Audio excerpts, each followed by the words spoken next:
Hola, buenas tardes, bienvenidas, bienvenidos a esta sesión que llamamos Jueves de Salud, como parte de esta campaña más amplia que tenemos en la comisión, tanto al interior como al exterior de esta institución. Hoy precisamente vamos a tener una sesión de diálogo sobre un tema muy importante en el ámbito de salud, que es el tema de salud mental. Y para eso vamos a estar dialogando con el licenciado Ricardo Martínez, quien es perito en evaluaciones psicológicas en el Centro de Atención a Víctimas aquí en la Comisión Estatal de Derechos Humanos de Nuevo León. Bienvenido, Ricardo. Gracias, ¿qué tal? Bueno, pues les recordamos nuevamente que si tienen alguna duda pueden dejarla en los comentarios para continuar este diálogo. Entonces, para comenzar esta sesión vamos a iniciar con esta pregunta pues bastante amplia y queremos saber precisamente a qué nos referimos exactamente cuando hablamos de salud mental, qué abarca y qué implica esto. Mira, realmente este concepto de salud mental es amplio, ¿sí? No ha sido sencillo a través de los años poderlo definir, pero quisiera iniciar, al menos contarte un poco sobre cuál es el significado que da la Organización Mundial de la Salud a la salud, precisamente, ¿no? Porque anteriormente ellos consideraban que la salud era únicamente como este bienestar físico. Sin embargo, con el paso de los años se dan cuenta que el ser humano somos más que físico, ¿no? Empiezan a percatarse que pues lo mental también es de suma importancia para el bienestar, y no solamente eso, sino que también la manera en la que interactuamos con lo social, ¿no? Entonces ellos empiezan a modificar esta definición y terminan diciendo que la salud es este estado de bienestar tanto físico, mental y social de una persona, y no solamente la ausencia de enfermedades, ¿no? Entonces, claro que esto fue demasiado revolucionario, porque además se daban cuenta que estaban interrelacionados unos con otros. Realmente, cuando se dieron cuenta que existía una falla en lo físico o había una enfermedad en lo físico, trascendía hasta lo mental, hacia lo emocional, y también en la manera en la que interactuábamos con los demás. Lo mismo ocurre cuando hay algún tipo de afectación en lo mental y en lo social o en lo comunitario. Entonces, pues más adelante van viendo que la salud mental implica, sí, este estado de bienestar, pero también que la persona cuente con las herramientas suficientes para poder afrontar su día a día. ¿Qué incluye esto? También pues la productividad en el área laboral, en los círculos sociales como lo familiar, etc. Entonces, pasa que la salud mental empieza a verse desde todo esto o estas potencialidades que cada uno de nosotros tenemos como sujetos, y la manera en la que los ponemos a prueba, ¿no? Y no solo eso, ¿no? Sino que también este concepto de salud mental difiere en algunas culturas y en otras, ¿sí? Cuando nosotros hablamos de quién entonces posee la salud mental, ¿sí? Primero tenemos que hacernos algunas preguntas, ¿no? Porque para algunas sociedades tendrá algunos criterios para decir esta persona goza de salud mental, a diferencia de algunas otras sociedades, que a lo mejor cosas que a nosotros nos parecen normales, en otro país pueden ser cosas imposibles de pensar, ¿no? Entonces, este concepto de salud mental sí debe de adaptarse de acuerdo a la sociedad, a la cultura en donde se pretende aplicar el término. Ok, perfecto, muchas gracias. Y otra pregunta también tiene que ver con el lenguaje. Desde el enfoque de derechos humanos creemos que el lenguaje que utilizamos representa la manera en que interactuamos con las personas. Entonces, ¿cuál es el término adecuado en el que podemos referirnos a las personas con enfermedades de salud mental, trastornos de salud mental, condiciones, y qué otros términos deberíamos de evitar? Es una parte importante, sobre todo en estos últimos años, que ha trascendido más la investigación en este aspecto, porque el nombre que se le asigna a alguien termina teniendo repercusiones muy fuertes, ¿no? Incluso también en la propia salud de la persona.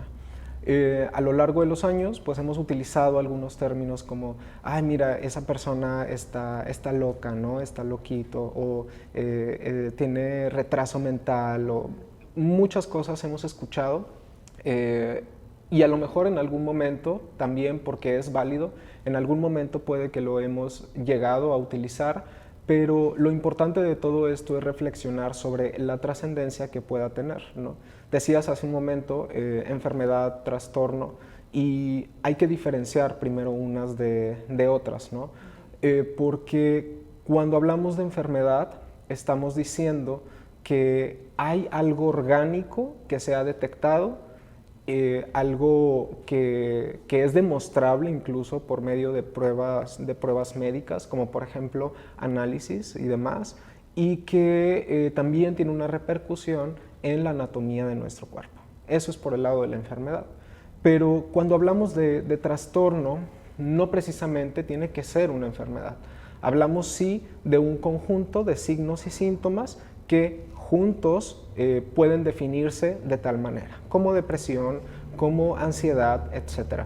Entonces, cuando nosotros nos arriesgamos precisamente a decirle a alguien que qué enfermedad mental tiene o qué trastorno mental tiene, corremos el riesgo de cometer una equivocación al momento de hacer este tipo de preguntas, ¿no? Lo ideal es siempre preguntar si la persona se encuentra diagnosticada con algún trastorno mental. Ya la persona nos dirá, ¿sabes qué? Sí, estoy diagnosticado con tal, o no tengo ningún tipo de diagnóstico. Ok, muy bien. Y creo que también cuando hablamos de salud mental en el contexto de la pandemia, o mucho se ha escuchado que ha generado ansiedad en las personas o este tema del aislamiento físico y social en niñas, niños, adolescentes y en personas que trabajaban en un lugar y ahora están resguardadas en su casa. ¿Cómo ha funcionado? ¿Qué impacto ha tenido este contexto de pandemia sobre la salud mental? Es bien interesante ese tema, sobre todo por todo lo que nos han implicado, ¿no? Porque dentro de todo esto, pues estamos tú y yo y estamos todas las personas que nos están viendo y toda la población en general, ¿no? Todos resentimos en nosotros este cambio de hábito que implicaba un paro de actividades, que implicaba también, o que sigue implicando al día de hoy, un distanciamiento social, ¿sí? Un resguardo. Y para algunas personas pudo haber sido esto muy complicado de poder sobrellevar. ¿A qué me refiero con esto? Muchas veces no nos damos cuenta, pero nos llenamos de actividades una tras otra, de tal forma que tenemos poco tiempo para darnos a nosotros. Cuando eso ocurre y de pronto hay que detenerse, y de pronto hay que quedarse en casa, y de pronto hay que alejarse de todos, no queda de otra más que entonces, en lugar de voltear hacia afuera y ver qué puedo hacer yo afuera, ahora hay que voltear a verse a sí mismo. Ahora hay que ver qué hago conmigo mismo, ¿no? Y entonces eso tiene obviamente un impacto que muchas veces puede sentirse como en forma de algunos síntomas que pueden catalogarse como de ansiedad, como de depresión, etc. Pero no todo esto ha sido malo, así como también algunas personas pudieron haber sentido esto, muchas otras lo vieron como una oportunidad para poder explorar otras áreas que no habían tenido oportunidad de hacerlo, ¿no? Entonces eso es interesantísimo porque abre nuevas posibilidades de desarrollarnos. Por ejemplo, a nivel laboral pudimos también descubrir que no se necesita, a lo mejor, por ejemplo, las personas que trabajan en oficina, que no se necesita que tal vez todos estén presentes en el lugar, ¿no? Sino que lo pueden hacer también desde casa a un ritmo diferente, pero cumpliendo obviamente con las labores que se les pedían y realizando al mismo tiempo otras actividades, como ver televisión. Algunas personas aprovecharon también para salir a alguna playa, alguna casa de campo, etcétera, y desde ahí trabajar precisamente. Entonces, se puede ver desde estos dos puntos de vista. Desde esta parte en la que cuesta voltearse a ver, en la que cuesta cuestionarse a sí mismo, ¿no? Preguntarse qué hemos estado haciendo en todo este tiempo, pero también este otro lado positivo en el que aumenta la creatividad y pues buscamos otras opciones. Perfecto. Me parece súper interesante eso de analizar cómo a todas las personas nos ha impactado la pandemia de una u otra forma, ¿no? Claro. Y un poco también retomando este tema que platicábamos hace un momento sobre los términos, en el ámbito de los derechos de las personas con discapacidad, por ejemplo, tomamos como referencia la Convención de Naciones Unidas en la materia, que precisamente dice que las personas que viven con algún tipo de deficiencia física, sensorial, mental, etcétera, que interactúan con barreras que están en el entorno, ya sea barreras actitudinales, barreras de accesibilidad o barreras jurídicas, están en una condición de discapacidad. Entonces, en cuanto hablamos de personas con algún tipo de deficiencia mental, que es como el término que utiliza la convención, se refiere a personas con discapacidad psicosocial. ¿Nos podrías comentar un poco al respecto? Mira, todos, o sea, esta parte de la discapacidad psicosocial, como bien decías hace un momento, cuando hablamos primero de discapacidad nos referimos a algo que se encuentra en la sociedad, ¿no? Estas barreras que viene y pone la sociedad, las instituciones dentro de su funcionamiento. El hecho de que una persona se encuentre diagnosticada con algún trastorno mental no implica necesariamente que ya sea una discapacidad psicosocial. No todos los trastornos mentales implican el rechazo por parte de la sociedad. Podemos encontrar, por ejemplo, así como a manera de ejemplo, vamos a suponer un trastorno de esquizofrenia. Este tipo de trastorno suele ser notable. Las personas alrededor de quien lo tiene se pueden dar cuenta fácilmente de que la persona se encuentra, vamos a ponerlo de esta forma, como fuera de la realidad. ¿Sí? ¿A qué me refiero con fuera de la realidad? Algo que, diferente a lo que tú y yo estamos viendo, viviendo en este momento, algo diferente a la que la gente que nos está viendo en este momento lo vive, ¿no? De forma diferente. Entonces, al acercarse con instituciones, se pueden enfrentar a una pérdida de credibilidad, ¿no? Entonces, eso genera rechazo y por supuesto que ahí es donde se encuentra uno con la discapacidad psicosocial.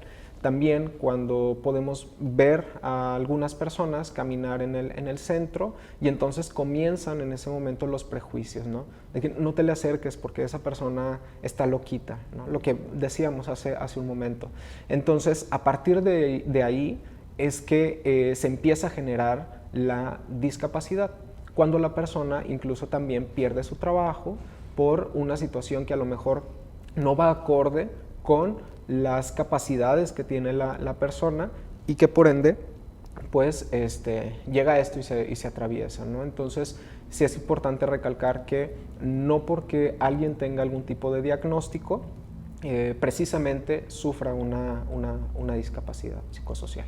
Okay, que creo que precisamente has hecho o has sido muy puntual en eso, ¿no? En que la condición de discapacidad no se genera por la deficiencia, sino por la interacción con las barreras y sobre todo barreras actitudinales cuando hablamos de este. Y de hecho, bueno, ahorita que comentas eso, acabo de recordar también algo que suele pasar muy comúnmente, es que cuando las personas se acercan a su seguro, ¿sí?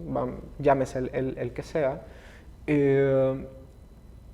y piden algún tipo de especialidad en psiquiatría y empiezan a recibir algún medicamento controlado, muchas veces las personas cuando en sus trabajos se enteran de que han acudido a sus seguros y están llevando un medicamento controlado para determinado tipo de síntomas, muchas veces los lugares, las empresas, instituciones pueden recurrir a separar a la gente de sus labores, ¿no? Y eso se debe precisamente a un desconocimiento y que es importante atacar, ¿no? Y justo los prejuicios, ¿no? Que hay hasta este tema de salud mental, que se considera que son peligrosas o que no son funcionales, ¿no? Claro. En la sociedad. Y pues es parte de las barreras. Definitivamente.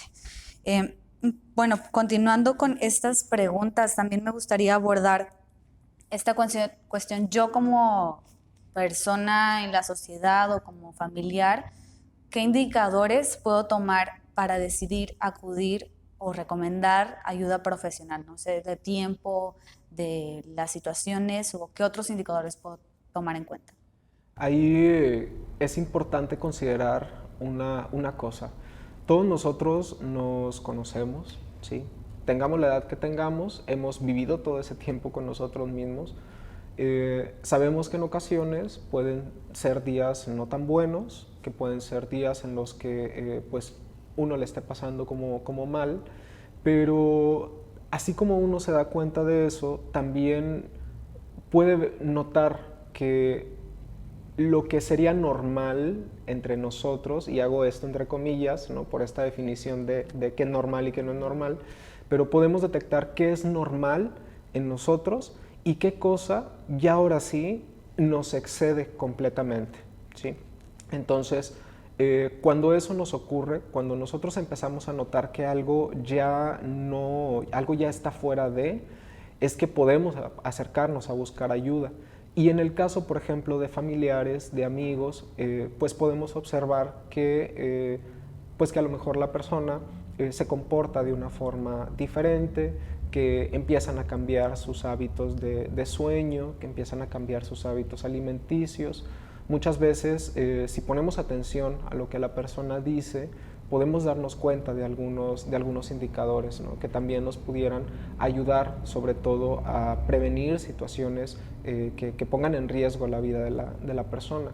Porque también puede darse el caso de no siempre darnos cuenta de que algo está cambiando en nosotros. Nosotros no lo vemos, pero los demás sí lo pueden notar, ¿no? Claro.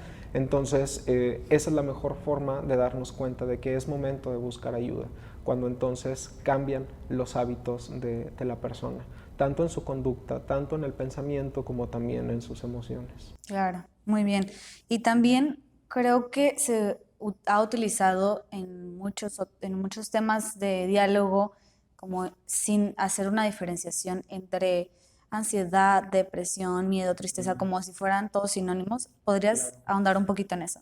Sí, pues bueno, primero la tristeza, el miedo son emociones básicas, imposible huir de ellas porque nos vienen de nacimiento, vienen innatas, ¿sí? Algo que podemos compartir todos como seres humanos son precisamente estas emociones, el miedo y la tristeza. El miedo suele presentarse bajo situaciones que pudieran poner en peligro nuestra integridad, ¿sí?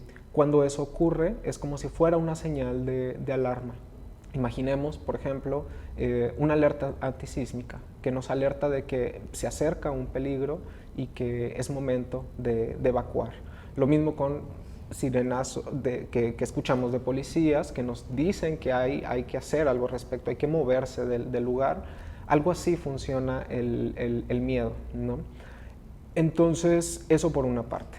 La tristeza, bueno, pues todo el mundo la hemos sentido en algún momento y es importante también darle lugar hasta cierto punto, ¿no? Sabemos que, bueno, la vida es algo fluctuante, es algo que se mueve en todo momento, que hay momentos felices, que hay momentos tristes, y darle lugar a la tristeza es también una parte importante. Cuando entonces nos referimos a una cuestión de ansiedad, de depresión, ya ahora nos estamos refiriendo a un conjunto de signos, de síntomas que se les da el nombre de ansiedad o que se le da el nombre de depresión. Por ejemplo, en la ansiedad podemos encontrar sudoración en las manos, podemos encontrar agitación, un miedo que es exagerado y que no sabemos por qué se está sintiendo, pero que ahí está, ¿sí? Eso por decir algunos ejemplos. En la depresión podemos encontrar una disminución en la energía de la persona para poder hacer sus labores cotidianas. Se puede encontrar también tristeza, se pueden encontrar también alteraciones en el pensamiento. Y bueno, o sea, ahí ya estamos hablando de un conjunto de signos o de síntomas que van dándole nombre, que cuando se presentan en su conjunto le vamos dando nombre de depresión, de ansiedad, ¿verdad? Okay. Entonces, sí suelen como revolverse a veces estos conceptos, pero no hay que como juntar o mezclar las emociones con los trastornos. Y también podrías platicarnos un poco acerca de los diagnósticos que hay en esta materia de salud mental. Pues son muy variados, realmente son muy variados. Anteriormente hay un manual de diagnóstico estadístico. Anteriormente se manejaban por medio de ejes. Ahorita ya quitaron esos ejes y los muestran como de forma más general. Pero si te mencionara algunos, te pudiera decir que dentro de los trastornos del estado de ánimo, pues nos podemos encontrar los de ansiedad, los de depresión, los derivados del estrés, etcétera. También están los trastornos del neurodesarrollo, que tienen que ver con trastornos en el lenguaje, ¿sí? También trastornos en el aprendizaje, etc. Dentro de los trastornos de personalidad podemos encontrarnos el límite, el de esquizofrenia, ¿sí? El narcisista, etc. Y bueno, entonces estos son como que grupos de trastornos que tienen características definidas. En algunos de ellos podemos encontrar pérdida de realidad o disminución de esta función. En otros podemos encontrar dificultades en la parte de relacional, ¿sí? En estas dificultades para relacionarnos con las demás personas. Eso también lo podemos encontrar en algunas otras. Como mencionaba hace un momento, sobre todo en los del estado de ánimo, pues podemos encontrar tristeza, podemos encontrar recuerdos recurrentes de algún hecho traumático, etc. Ok, muy bien. Y esta siguiente pregunta me parece que también va muy de la mano a lo lo que has comentado a lo largo de esta sesión, de que, a ver, las personas que están con nosotros y nosotros todo el tiempo, somos nosotras y nosotros mismos, ¿no? Entonces, ¿qué herramientas o qué actividades podemos hacer para gestionar nuestro propio cuidado? Esa es casi que mi pregunta favorita, ¿no? Porque mucho se ha hablado desde el inicio de la pandemia sobre tratar de hacer actividades de ejercicio, a tratar de hacer actividades o técnicas más bien de respiración para poder disminuir la ansiedad. Sin embargo, bueno, sabemos que no siempre se tiene esta posibilidad. Así como desde el inicio de la pandemia, no todas las personas tuvieron la oportunidad de resguardarse en sus domicilios porque había que trabajar, pues son cosas que tienen que considerarse, ¿no? A final de cuentas, sabemos que, por ejemplo, hablando de una cuestión, alguien que trabaja en una fábrica, que está en un ejercicio constante por aproximadamente 9, 10 horas de trabajo, agrégale 2, 3 horas de transporte público, ¿sí? Entonces, el tiempo que ha estado en ejercicio físico o en actividad física es demasiado, ¿no? De tal forma que pudiera o es natural pensar que al final de la jornada no quiera realizar más actividad física. Y aquí es donde entonces se pone a prueba algo interesante que también te mencionaba hace un momento, que tiene que ver con la creatividad, ¿sí? Porque entonces es importante hacernos caso. Hay cosas, todos tenemos cosas que queremos hacer y que no nos hemos atrevido a hacer. Darle lugar para poder hacerlas es una fuente importante también para poder disminuir esa desesperación que podemos sentir en algún momento. Sí, la parte de la actividad física sirve, sí sirve. Sirven las técnicas de respiración, también sirven, claro que sí, pero cuando no se tiene o no se puede tener acceso a ellas, también se puede hacer otras actividades como hacer una buena comida, ¿sí? Eso también nos puede servir mínimo como a focalizar la mente, a despejarla, buscar una receta, ¿sí? que hemos querido hacer y que a final de cuentas aplica para todos, ¿no? El hecho de jugar un juego de mesa, muchas veces tenemos juegos de mesa en nuestras casas, pero están ahí empolvados y no los usamos, ¿no? Hacer este tipo de ejercicios que salen completamente de la normalidad y que pueden ser beneficiosos, ¿no? Muchas veces, o bueno, me tocó en alguna ocasión que me comentaron que para cambiar un poco la rutina, en lugar de cenar dentro de la casa, una familia decidió salir al porche y entonces cenar ahí, ¿no? Y entonces ya me iban contando como la dinámica que habían hecho y a final de cuentas esto ayudaba también a la familia a cambiar un poco el aire, ¿no? que venían viviendo en ese momento. Entonces, el hecho de escucharse a uno mismo, de hacerse caso también, de ser intuitivos en ese aspecto, pues es una parte importante para poder hacer, ¿no? Sobre todo ahorita que hay, en algunos casos, hay más tiempo de poder hacer estas actividades. Una vez escuché que el autocuidado tiene que ver con actos de gentileza para uno o una misma, entonces me parece muy importante eso. Pero también, ¿qué puedo hacer en caso de que una persona familiar, un amigo, una amiga esté en esta condición? ¿Cómo también puedo ayudarle o acompañar el proceso? Bueno, acompañar es una palabra clave en todo esto. Muchas veces nos puede dar como un poco de angustia escuchar que alguien se acerca con nosotros y nos revele sentimientos, pensamientos que considerábamos o pudiéramos considerar que esa persona no los tiene. Cuando eso pasa, no opinar es muchas veces la mejor opción. Escuchar es más importante todavía, ¿sí? La parte de la escucha, de darle lugar y validez a eso que siente la otra persona, eso que está pasando la otra persona, es de suma importancia, ¿sí? Es lo mejor, de hecho, la mejor forma de actuar que podemos tener.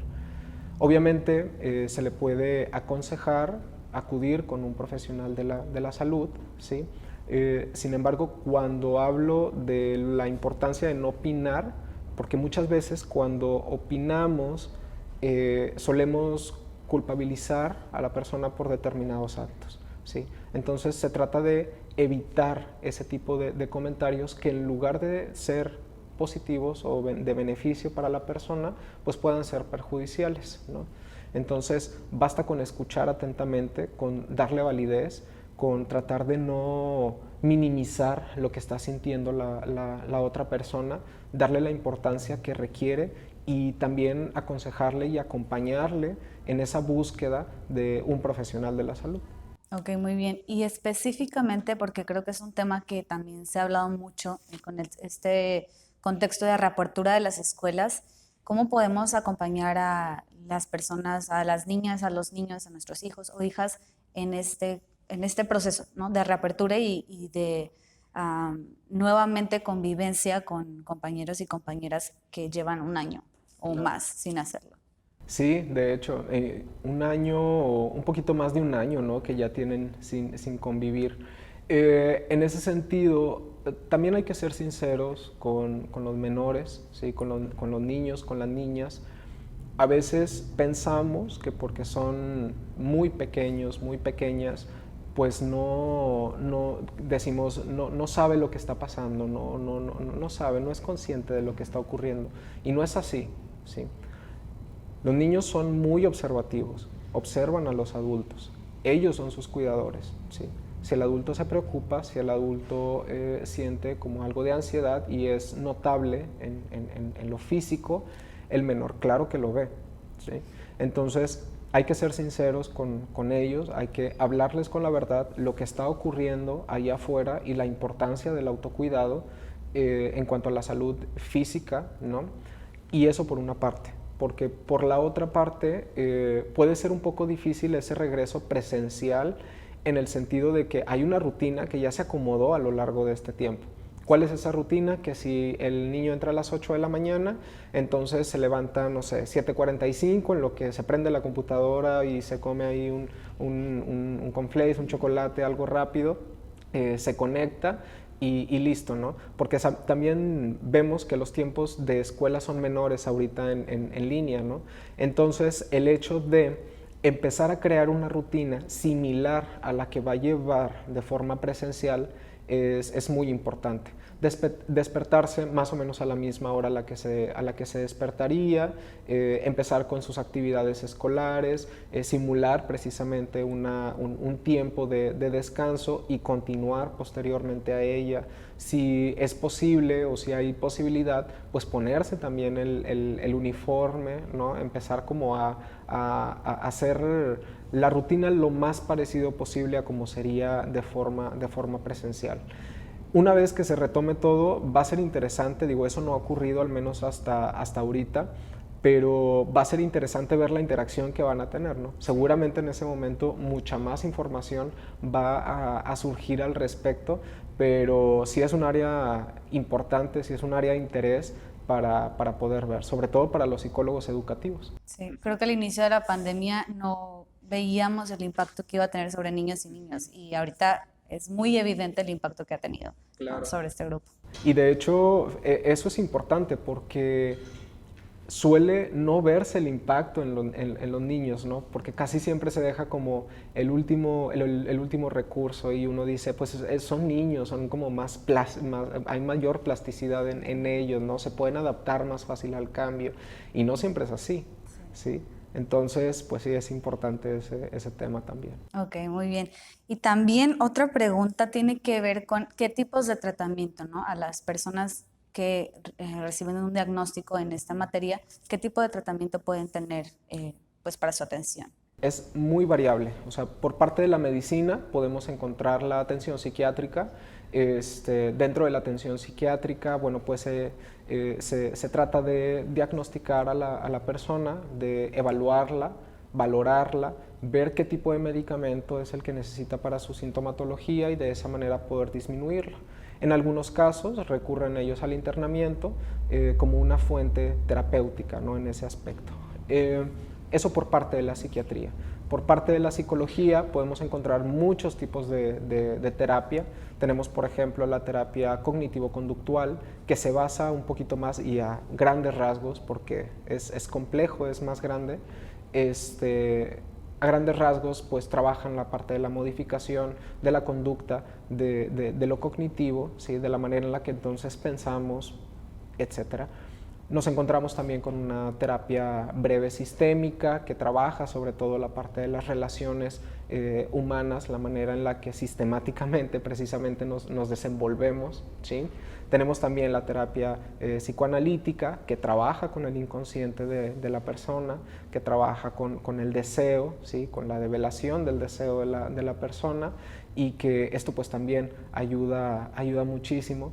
Y bueno, hay muchos otros tipos de terapia, ¿no? Encontramos como la Gestalt también.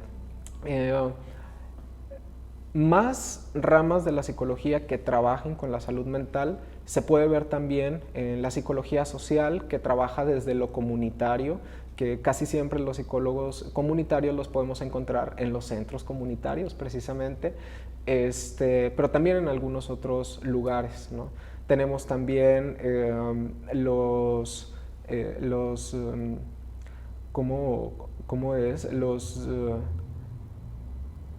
psicólogos que trabajan, por ejemplo, en centros penitenciarios, que se encargan también de la reinserción de la persona, también desde un ámbito de la salud mental. También los psicólogos que trabajan con los policías, los que trabajamos, por ejemplo, con víctimas. Entonces se vuelve algo o un entramado muy amplio de la psicología donde pues tenemos muchos lugares para poder actuar al respecto, ¿no? También están los psicólogos que están en lo laboral, ¿sí?, los de desarrollo organizacional, que también trabajan desde un aspecto, pues sí, ¿no?, de bienestar dentro del trabajo. Entonces es muy amplio la parte de la salud mental.